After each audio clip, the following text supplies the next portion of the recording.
जब से सीरिया में बशर अल असद की सरकार का तख्ता पलट हुआ है, तब से सीरिया दुनिया भर की नजरों में चढ़ गया है।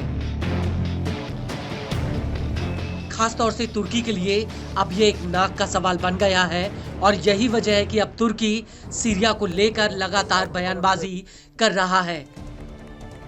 बीते दिनों तुर्की के राष्ट्रपति तैयब अर्दवान ने सीरिया में लड़ रहे कुर्द लड़ाकों को हथियार डालकर लड़ाई से हट जाने की चेतावनी दी थी।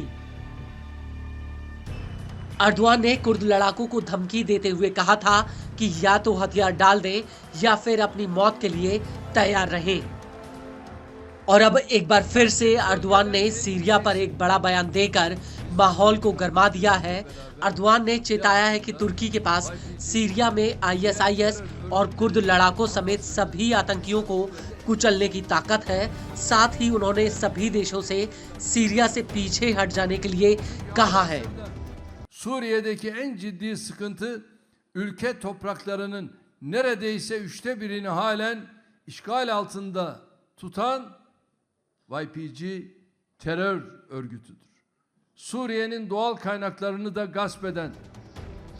दरअसल तुर्की बार बार ये कहता आ रहा है कि कुर्द वाईपीजी मिलिशिया को भंग करने का वक्त आ गया है। तुर्की इस समूह को एक आतंकी संगठन मानता है। बता दें, ये समूह अमेरिका सहयोगी सीरियाई डेमोक्रेटिक फोर्स यानी एसडीएफ का समर्थन करता है। इसी बीच अर्दवान ने ये भी कहा कि नया सीरियाई प्रशासन यानी एचटीएस की सरकार वाईपीजी को लेकर जल्द फैसला ले। साथ ही तुर्की के राष्ट्रपति ने एक धमकी भी दी है।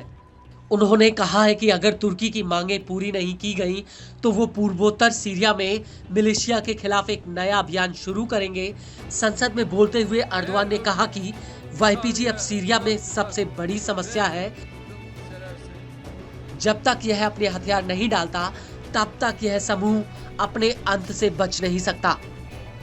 अर्दवान ने कहा कि अगर सीरिया और इस इलाके में आईएसआईएस के खतरे का वाकई डर है तो इस मुद्दे को सुलझाने की सबसे ज्यादा ताकत अगर किसी देश में है तो वो तुर्की है।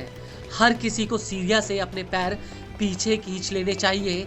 हम अपने सीरियाई भाई बहनों के साथ थोड़े समय में आईएसआईएस, वाईपीजी और अन्य आतंकी संगठनों के सिर कुचल देंगे। मालूम हो कि तुर्की ने बार बार अपने नाटो सहयोगी अमेरिका से एसडीएफ का समर्थन बंद करने के लिए कहा है।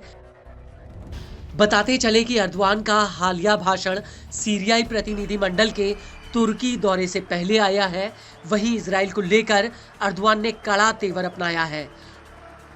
उन्होंने कहा कि इजराइल को सीरिया से अपनी सेना वापस बुला लेनी चाहिए, नहीं तो इससे सभी के लिए प्रतिकूल परिणाम होंगे। बहरहाल अर्दवान की हालिया धमकी ऐसे समय में आई है जब तुर्की के पास उत्तरी सीरिया में अपनी सेना है और वो आगे भी सैन्य कार्रवाई की धमकी दे रहा है।